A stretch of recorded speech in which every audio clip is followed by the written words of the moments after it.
పలుకు తొయ్యలి భవ్య రూపము తెలుగు తల్లికి వందనం. మార్గదేశీ సమ్మిళత్ బహు ప్రక్రియాభకు వందనం. సత్కవీశ్వర కల్పనారస దివ్య జలధికి వందనం. భావనా ప్రియ హృత్సరసు విహారి హంసికి వందనం. భావనా ప్రియ హృత్సరసు విహారి హంసికి వందనం. భావనా ప్రియ హృత్సరసు విహారి హంసికి వందనం.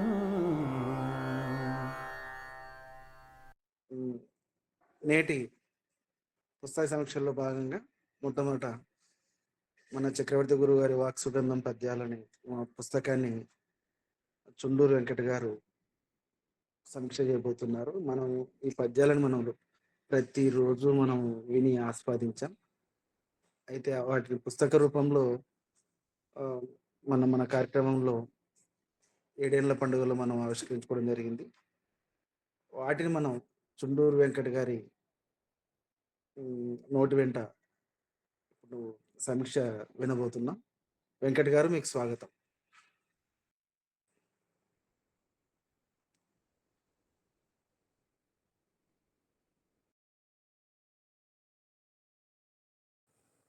ధన్యవాదాలు రేవుల వారు. గురువుగారికి పాదాభివందనాలతో వాక్ సుగంధం పద్య పుష్పాలు, ఇది శ్రీమాన్ నల్లాన్ చక్రవర్తుల చక్రవర్తి గారు రచించినటువంటి పద్యాలు. ఒకసారి ఈ పుస్తకాన్ని చూస్తే మనకి ఈ పుస్తకానికి ఉన్నటువంటి వర్ణం చందనంతో అద్దినట్టు ఉంది.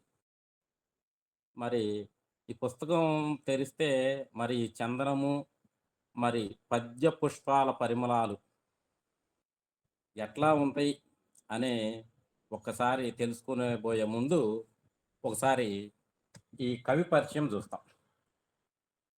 నల్లాన్ చక్రవర్తుల శ్రీరామ చక్రవర్తి, రుక్మిణమ్మ సంగీత సాహిత్య కళానిధి నల్లాన్ చక్రవర్తుల కృష్ణమాచార్యుల కుమారుడు వీరు. తెలంగాణ గిరిజన సంక్షేమ గురుకుల విద్యాలయంలో విశ్రాంత తెలుగు ఉపాధ్యాయులుగా ఉన్నారు. పనిచేసి ప్రస్తుతం విశ్రాంత తెలుగు ఉపాధ్యాయులు. మరి వీరు అనేకమైనటువంటి ప్రక్రియల్లో రచనలు చేస్తూ అదేవిధంగా విద్యార్థులకి ఈ కవిత్వాన్ని ఈ ప్రక్రియల్లో శిక్షణ ఇస్తూ తరగతులు నిర్వహిస్తూ తెలుగు భాషకు సేవ చేస్తూ ఉన్నారు. మరి వీరు రాసినటువంటి కావ్యాలు ఒక్కసారి పరికిస్తే దృక్కులు, రెండు దరుల నడుమ, బాలల కొలువు, కాలం సాక్షిక, కవనంతో సవనం, నా భావ సుందరి, సత్యప్రభ, వెన్నెలవాగు, ఆమెను వల్చిన తోట, శతక, ఇట్లా అనేక ప్రక్రియల్లో మరి వచన కవిత, పద్యము, నానీలు, గజల్స్, వీటితో పాటుగా నృత్య రూపకాలు, నానోలు, వ్యంజకాలు, తెలుగు పదాలు, గజల్స్, రుబాయిలు, ఇలాంటి ప్రక్రియల్లో కవిత్వం పండిస్తూ ఉన్నారు. మరి అంతేకాకుండా వీటిల్లో శిక్షణ కూడా ఇవ్వటం చేస్తున్నారు. మరి ఇంత ఉన్నతంగా తెలుగు భాషకు సేవ చేస్తున్నప్పటికీ నేనొక భాషా చరణ రేణువు అని చెప్పుకోవటం వీరి వినయ సంపన్నతకు నిదర్శనం. మరి ప్రస్తుతం ఈ వాక్సుగంధం పద్య పుష్పాలు, ఇది భావనా ప్రియ వాక్స్థలి ఉద్యానవనంలో ప్రతినిత్యం వేకోజామున విరిసినటువంటి పద్య పుష్పాలు. ఇవి మరి మాట నెత్తావి, క్రొత్తావి మాట, మాట గంధం, వాక్ సుగంధం అనే పేర్లతో ఈ వాట్సాప్ బృందాల్లో వీరు రచించారు. మరి ఈ పుస్తకానికి ముందు మాట భావనాప్రియ సమూహ వ్యవస్థాపకురాలు పాలపర్తి హవీలా గారు రాశారు. వారు రాస్తూ చమత్కారం, వ్యంగ్యం, విమర్శ, తాత్వికతలు వీరి రచనలో విప్పారిన క్రొత్తావులై ఒప్పారుతాయి అని చెప్పారు. మరి సరళమైన వీరి శైలితో జతగట్టిన అచ్చ తెలుగు పదాలు పఠితలకు ఆనంద సౌరభాలవుతాయని ప్రస్తావన చేయటం జరిగింది. మరి నేను ఈ పరిచయం చేసే ముందు ఈ పుస్తకంలో నాకు మరి మొత్తం చదవటం ద్వారా నేను అవగాహన చేసుకున్నవి గమనిస్తే అచ్చ తెలుగు పదాలు బోలెడు ఉన్నాయి. సరళమైనటువంటి శైలిలో స్పష్టమైన భావ ప్రకటన, అదేవిధంగా చమత్కారం, వ్యంగ్యం జోడిస్తూ మరి చక్కని ఉపమానాలు ప్రయోగిస్తూ ఈ పద్యాలని వ్రాయటం జరిగింది. పిరదౌసి కావ్యంలో జాషువా చెప్పినట్టు వాని దండంబు సోకిపోవని తలపులు, వాని కనుసన్న తలలు వంపని ఉపములు, వాని కలమున కులుకు చూపని పదములు, మందునకు లేవు నాటి వాక్మయమునందు అనే విధంగా ఈ పుస్తకంలో ఒక్కసారి మనం చూసుకుంటే ఎప్పుడూ ప్రయోగించినటువంటివి, మరి ఎక్కడా మనము చూడనటువంటి ఉపమానాలు ప్రయోగించటం జరిగింది. మరి అదేవిధంగా పదబంధాలు, చక్కని పదబంధాలతో మరి చెప్పదలసినటువంటి విషయాన్ని స్పష్టంగా పాఠకులకు చేరే విధంగా వీటిని రచించటం జరిగింది. ఇవి పద్యాలు నేర్చుకునేటువంటి వారికి ఎంతగానో వీరి నడక ఒక్కసారి అభ్యసనం చేస్తే ఆ పదాల పేర్పు కానీ, ఆ పాదాల యొక్క ముగింపు కానీ, భావ స్పష్టీకరణ కానీ మనకి చక్కగా ఒక బాలశిక్షలాగా ఈ పుస్తకము పద్య విద్య నేర్చుకునే వాళ్ళకి బాలశిక్షలాగా ఉపయోగపడుతుందని తెలుపుకుంటూ, మరి ఈ కొన్ని పద్యాలు చూస్తే మనకి వెంటనే వేమన, సుమతి శతకంలో పద్యాలు స్ఫురణకు వచ్చేటువంటి అయితే అట్లాంటి ఉపమానాలు కాకపోయినప్పటికీ అట్లాంటి భావాలు కొన్ని వీరు ప్రస్తావన చేశారు. మరి ఈ పద్య పుష్పాల నుండి వచ్చేటువంటి గుబాలింపు మీకు అందించే ప్రయత్నం నేను ఒక రేఖామాత్రంగా మాత్రమే చేయగలుగుతానని తెలుపుకుంటూ, మరి మొదటి పద్యం చూస్తే, మనకు పనికిరాని మన పెద్దలిచ్చిన ఆస్తి ఒకటి ఉండెనందరకును, దాని దానమిచ్చి దాతల మగుదుము, సద్ది మూట అయిన శుద్ధి అదియు అనే పద్యంతో ప్రారంభం చేశారు. మరి దీంట్లో చూడండి ఎంత గొప్ప నీతి చెప్పారో.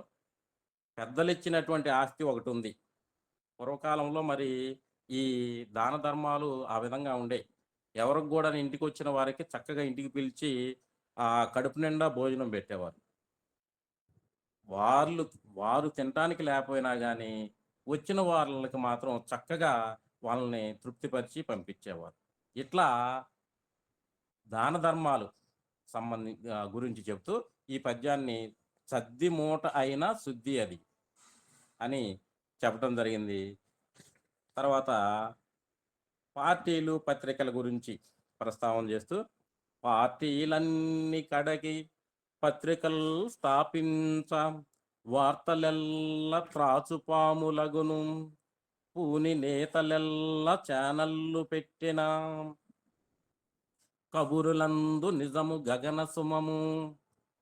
వాస్తవంగా ప్రస్తుత పరిస్థితికి అద్దం పట్టేటువంటి విషయము ఈ పద్యము. ఒక్కసారి పార్టీలన్నీ మరి ఎవరి పార్టీకి సంబంధించి వాళ్ళు పత్రికలు పెట్టుకుంటున్నారు, ఛానళ్ళు పెట్టుకుంటున్నారు. వాళ్ళకి ఫేవర్గా ఉండేటువంటివి, వాళ్ళకి అనుకూలంగా ఉండేటువంటి వార్తలను మాత్రమే ప్రసారం చేసుకుంటున్నారు. ఇవన్నీ చూస్తే అసలు నిజము అనేది మరి పాఠకుడికి మరి ఆ శ్రోతకి లేదా పేపర్ చదివేవాడికి ఆ ప్రజలకి అందట్లేదు. నిజమేందో తెలియని పరిస్థితి. ఏ పేపర్ వాడు ఆ పార్టీకి కొమ్ము కాస్తూ వార్తలు చెబుతా ఉన్నారు. మరి ఒక పద్యము మరి చూస్తే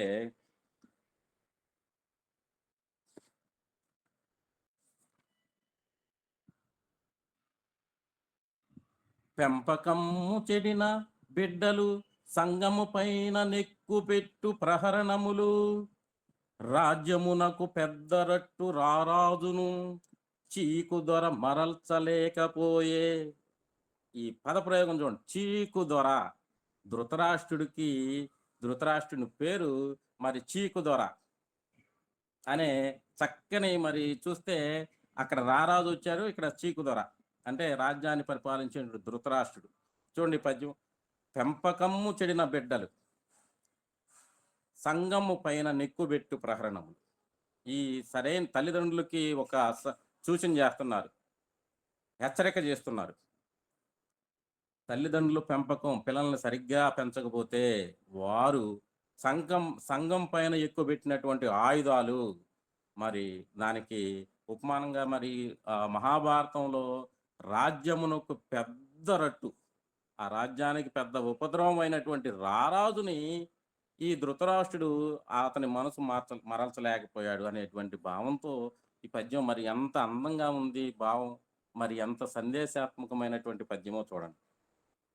చేరి చెప్పుటందు శ్రీకృష్ణుడగుచుండు తవిలి వినుటయందు చెవిటియగును ఎరుగ నీతి పుట్టే నిదుటవానికి చెప్ప ఆచరింప నుండే అక్రమము. చెప్పేటప్పుడు భగవద్గీత బోధిస్తున్నట్లు శ్రీకృష్ణుడు లాగా చెబుతూ ఉంటారు.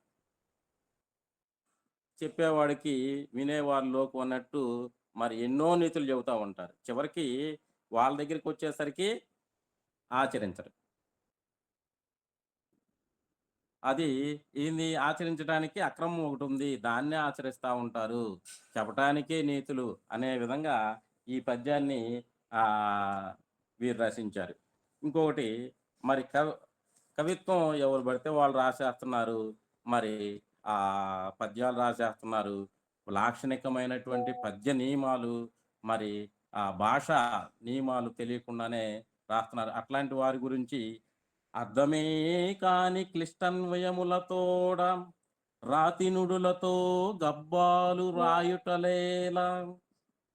అర్థమే కాని క్లిష్టన్వయములతోడ రాతినుడులతో గబ్బాలు వ్రాయుటేలా. విందు గొడవగా అతిథుల పిరిమి నామతించి శిలల పాయసం వడ్డింపదగునే. అసలు ఏం రాస్తున్నారో అన్వయం, క్లిష్ట అన్వయం అసలు అర్థం కాదు. చదివేవాడికి పాఠకుడికి ఏం చెబుతున్నాడు కవి, ఏం చెప్పదలుచుకున్నాడు అనేది అర్థం కాదు. మరి వీటికి తోడు రాతి నుడులు.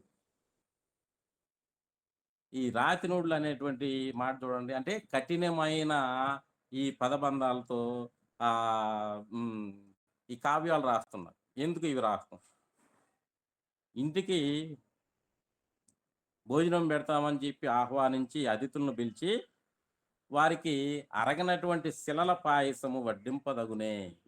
చూడండి, ఇది రాతి నుడులు శిలల పాయసము ఎంత సమన్వయం చేస్తూ మరి ఇది చెప్పడం జరిగిందో చూడవచ్చు. ఇది 185వ పద్యంలో ఈ విధంగా చెప్పారు. శిలల పాయసము అనేటువంటి ప్రయోగాలు, రాతి నుడులు అనేటువంటి ప్రయోగాలు కొత్త ప్రయోగాలు. మరి ఈ వీరు చాలా చక్కగా సమన్వయపరుస్తూ ఈ ప్రయోగాలు చేయటం జరిగింది. తర్వాత ఈ సంఘ సేవ గురించి, సంఘ సేవ చేయటం దాని గురించి చూస్తే, పొరుగువారితోడ పరిచితి లేదని సంఘ సేవ మానసాగు తగదు. పొరుగువారితోడ పరిచితి లేదని సంఘ సేవ మానసాగు తగదు. కన్నులొకటినొకటి కనుకొన్నను కలసి నరుని చేర్చు గమ్యమునకు. ఎంత గొప్ప పద్యం అండి ఇది. అసల ఈ ఆలోచన వీటిని చెప్పాలనేటువంటి ఈ ఉపమానాలు తీసుకొని చెప్పడం అనేది అసలు ఎట్లా ఆలోచన వచ్చిందో మనం చదువుతుంటే అనుకోవచ్చు. మరి ఇక్కడ చూస్తే పొరుగు వారితో పరిచయం లేదు అని చెప్పేసి ఎవరోలే మనకు దేనికి అనుకోని వాళ్ళకి సేవ చేయాలనేటువంటి తలంపుని ఒక సాగ్గా చూపిస్తూ ఏంది నాకెవరో వాళ్ళెవరో తెలియదు అనేటువంటి సాగు చూపించడం తగదు. దానికి ఉదాహరణ ఏం చెప్పారు? కన్నులు ఒకటినొకటి పక్కనే ఉంటాయి కళ్ళు. కానీ ఈ కన్ను ఈ కన్నుని చూడదు, ఈ కన్ను ఈ కన్నుని చూడదు. అయినా గాని ఈ రెండు కన్నులు కలిసి ఆ గమ్యానికి నరుని చేర్చవలసినటువంటి గమ్యానికి చేరుస్తున్నాయి అనేటువంటి భావంతో రాసినటువంటి పద్యము. మరి ఇంకొకటి మనకి గాలిబ్ గీతాల్లో ఒక పద్యం ఉంది. ప్రతిదీ సులభముగా సాధ్యపడతలేము, నరుడు నరుడవుతా ఎంత దుష్కరము సుమ్ము. నరుడు నరుడుగా ఉండటం అనేది ఎంత కష్టమైనటువంటి పని అనే భావంలో వచ్చే విధంగా మనిషిగా పుట్టుదను గొప్పతనము లేదు, మానవత్వాన కడదాగమనుట గొప్ప. మనిషిగా పుట్టుటను గొప్పదనము లేదు, మానవత్వాన కడదాగమనుట గొప్ప. చెట్టు పూయక పండక చీడపట్టి ఇండినం చేయుటు చితము ఖండనము. కొంచెం గట్టుగా చెప్పినా కానీ వాస్తవం. పనికిరానటువంటి చెట్టు చీడపట్టేసి ఎండిపోయి మనకంతా కూడాను ఇబ్బందులు కలగజేసేదే కానీ దానివల్ల ఉపయోగం లేదు. అట్లాంటి దాన్ని కొట్టేయటం మేలు అనే ఉపమానంతో చెప్పారు. మరి ఇది మనిషిగా పుట్టుట గొప్పద. మనిషిగా పుడతారు కానీ మనిషి అంటే ఏంది? మనిషికి కొన్ని క్వాలిటీస్ ఉంటాయి. ఆ క్వాలిటీస్ తెలుసుకున్నవాడే మనిషి.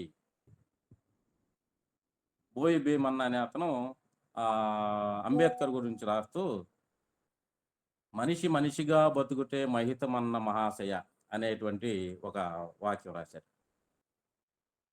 అందరూ మనుషులే కానీ మనిషికి కొన్ని మానవత్వ లక్షణాలు ఉన్నాయి, అటువంటి వారే మనిషి అనేటువంటి భావంతో ఈ పద్యం చెప్పడం జరిగింది. తర్వాత మనకి తలుగు పెలుకు రాళ్ళు తట్టెడేల, నిక్కమైన నీలం ఒకటి చాలు అనే భావంలో చెప్పారు ఒక పద్యం వేమన గారు. ఆ విధంగానే ప్రజ్ఞ పెంచనట్టి పట్టాలు వేయి కంటే, జ్ఞానమిచ్చు కూసు చదువు మేలు, రవ్వ అంతటి మగరాయి అమూల్యము, గ్రావమంత గులకరాళ్ళ కంటే. ఇక్కడ ఒక ప్రయోగం మగరాయి. ఈ మగరాయి అనేది ప్రయోగం చూస్తే గొప్ప ప్రయోగం. ఇది వజ్రానికి ఉన్నటువంటి పర్యాయ పదం. ఇది రాయాలనేటువంటి తలంపు ఈ పద్యానికి భలే చక్కగా కుదిరింది. గ్రామమంత గులకరాళ్ళ కంటే, ఉన్నటువంటి గులకరాళ్ళ 1000 లక్షలు ఉన్న గులకరాల కంటే ఒక చిన్న వజ్రం మేలు. రవ్వంత వజ్రమైనా కానీ మేలు. ప్రజ్ఞ పెంచనట్టి, ఎన్నెన్నో పట్టాలు గడిస్తున్నారు కానీ ఉపయోగం లేదు, జ్ఞానం రావట్లేదు. అట్లాంటి వాటికంటే జ్ఞానం ఇచ్చేటువంటి కూసు చదువు మేలు అని గొప్పగా చెప్పారు. ఇక పూజలు గట్రా చేస్తూ ఉంటారు, చేసేసి వరాలు అడుగుతూ ఉంటారు. చేసేది చిన్న పూజ, మరి అడిగేది కొండంత వరాలు అడుగుతూ ఉంటారు. అట్లాంటి వాళ్ళ గురించి ఈ వ్యంగ్యం చమత్కారం మొత్తం కలిపి ఒక ఇటువంటి వారికి చెంప మీద కొట్టినట్టు కూడా అనిపించింది. స్వల్ప సుఖముల వ్యసన ప్రవాహమందు ప్రకట పూజాధికములు కొట్టికొనిపోవు. పెద్ద పెద్ద పూజలు చేసినా కానీ వాళ్ళు అడిగేటువంటి కోరికలతో ఇవన్నీ ఆ పూజల వలన తగ్గే ఫలము ఈ వ్యసనాలు అనేటువంటి ప్రవాహంలో కొట్టుకుపోతుంది. స్వామి ముందుంచు కోర్కెల జాబితాల మ్రోల వ్రతములు నోములు తేలిపోవు. ఇంకా పూజ చేసి కోరుకునేటువంటి ఆ కోరికలు నిజమైనటువంటి దేవుడికి కూడా తీర్చడానికి అలవిగానటువంటి జాబితా ఉండేది. వీటి వలన ఈ వ్రతాలు నోములన్నీ కూడాను తేలిపోతాయి అని కవి గారు చెబుతున్నారు. అదేవిధంగా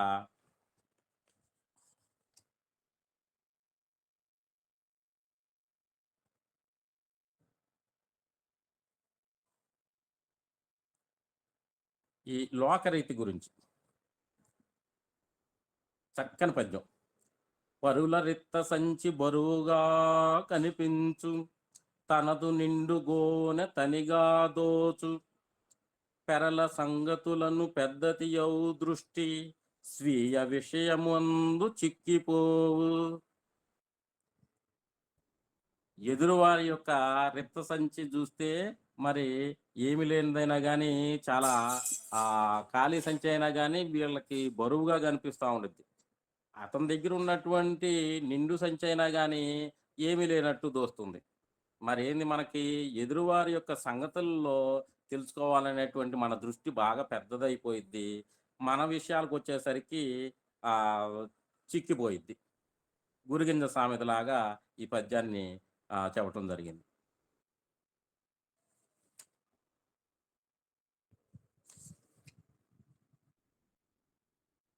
తర్వాత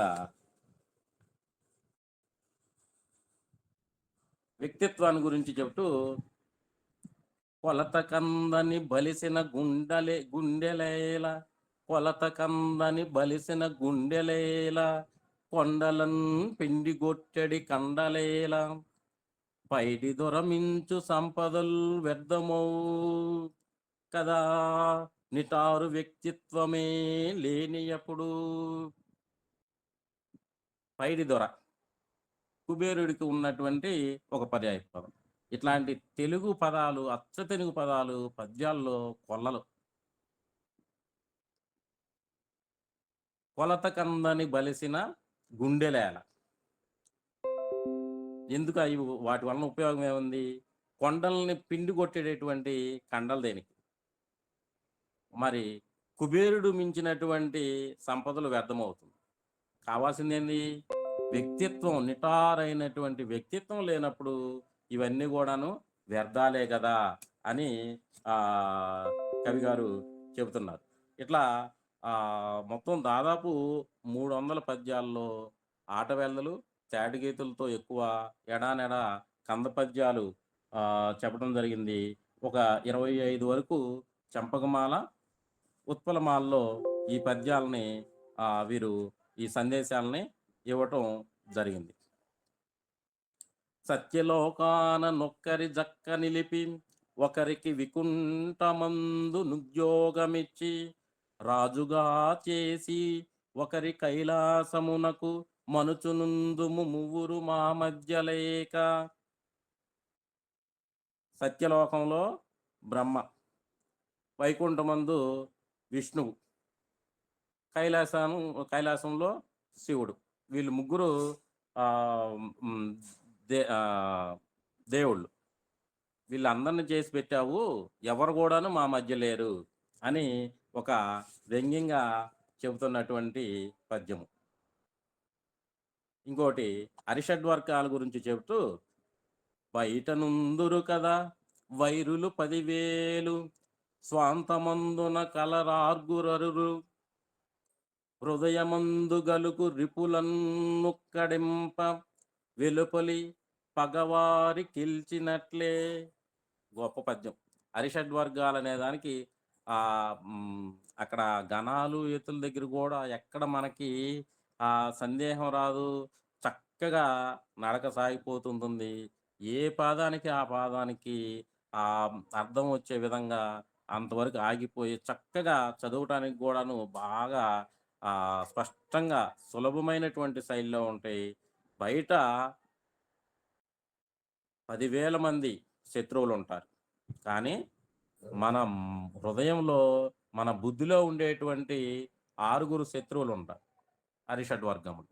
మరి ఈ హృదయమందునున్నటువంటి ఈ రిపులని అణచివేస్తే ఈ శత్రువులను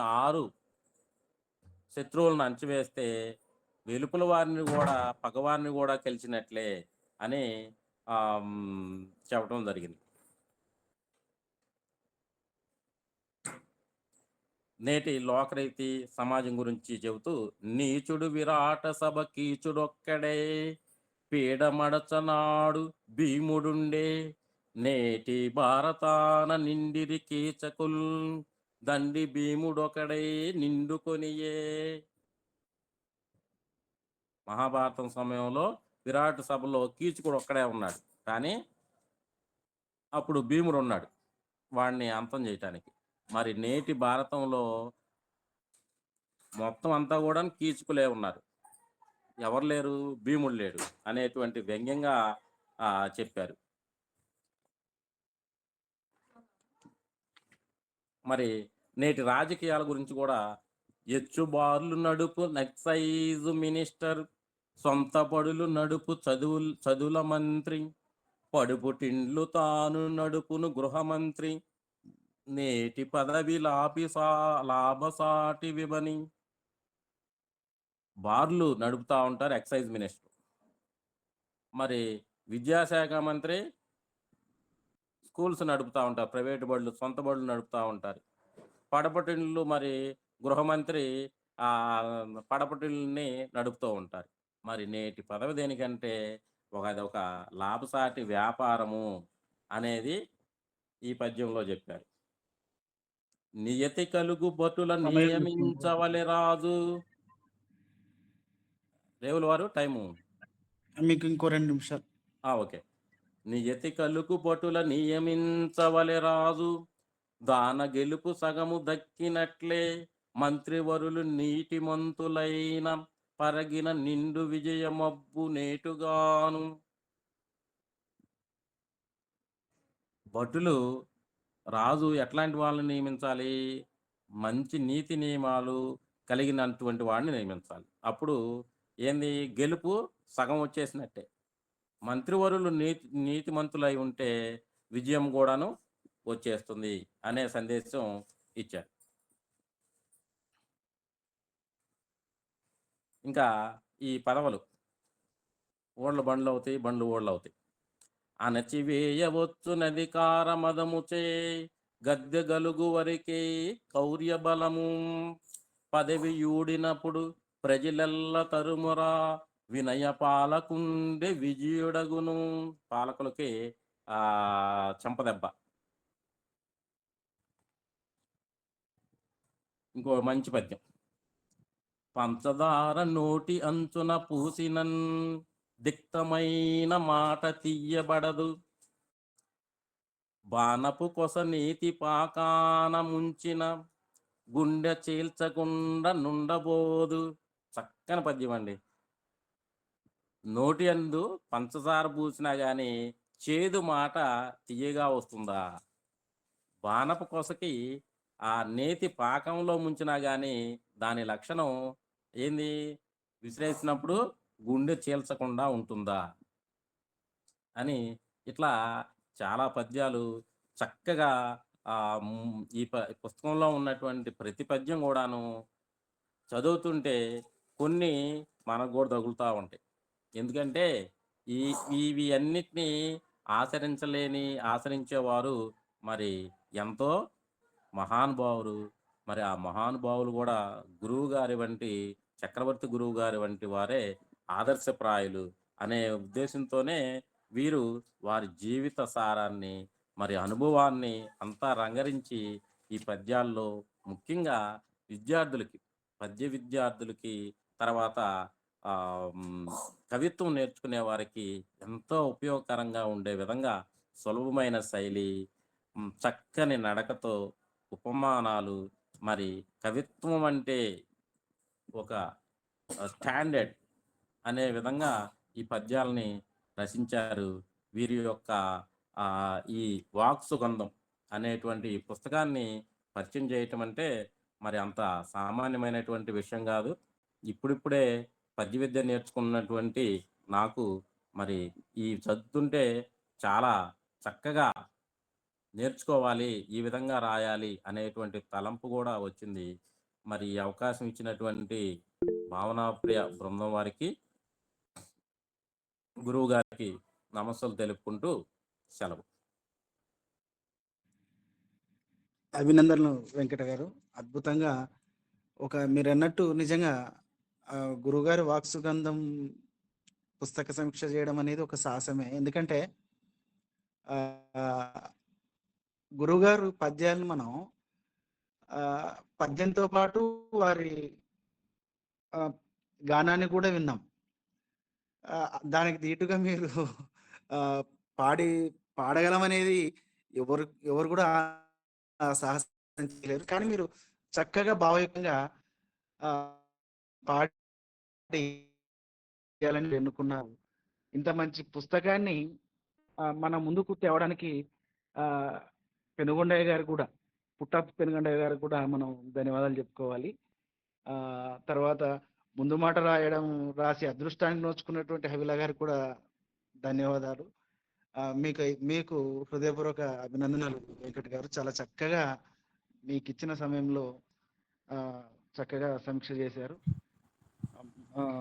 గురువుగారి వాక్ సుగంధం ఆ పరిమళాలను మాకు అందించారు. చాలా ధన్యవాదాలండి. పలుకు తొయ్యలి భవ్య రూపము తెలుగు తల్లికి వందనం. మార్గదేశీ సమ్మిళత్ బహు ప్రక్రియాభకు వందనం. సత్కవీశ్వర కల్పనారస దివ్య జలధికి వందనం. భావనా ప్రియ హృత్సరసు విహారి హంసికి వందనం. భావనా ప్రియ హృత్సరసు విహారి హంసికి వందనం. భావనా ప్రియ హృత్సరసు విహారి హంసికి వందనం.